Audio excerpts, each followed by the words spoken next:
اب قربانی کے دن تو گزر گئے، حج کے دن بھی گزر گئے، لیکن اب زندگی کا معرکہ سامنے ہے۔ زندگی کے معرکے میں حلال چیزیں بھی آئیں گی، حرام بھی آئیں گی، شیطان بھی بہکائے گا، نفس بھی بہکائے گا کہ یہ پیسے مل رہے ہیں چلو لے لو، لیکن اگر دل میں اللہ تعالیٰ کا خوف ہے، اس کی تابعداری ہے، اس کی فرما برداری ہے، تو ایسی دولت، لعنت ہے ایسی دولت کے اوپر جو اللہ تعالیٰ کی فرما برداری کے نافرمانی کے اندر حاصل ہو۔ یہ سبق اللہ تعالیٰ ہمیں دے دے۔ ہمارے جو مسائل ہیں نا ہمارے معاشرے کے، ان میں سب سے بڑا مسئلہ حرام خوری۔ اللہ تعالیٰ ہمیں اس سے نجات دلا دے۔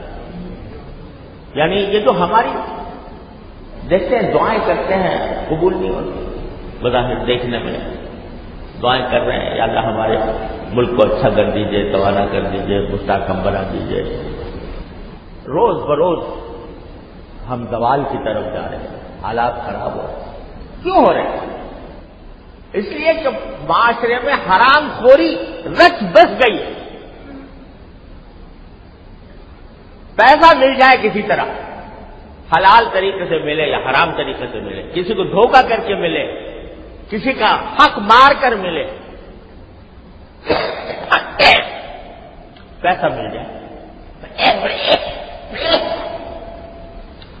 اللہ بچائے، یہ مزاج بنتا جا رہا ہے۔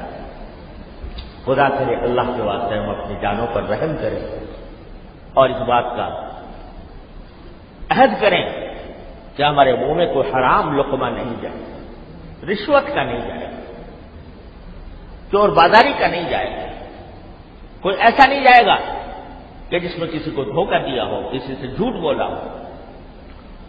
تو اگر یہ صورتحال نہ بدلی تو ہمارے دل بھی نہیں بدلے گا۔ ان اللہ لا یغیر ما بقوم حتی یغیروا ما بانفسہم۔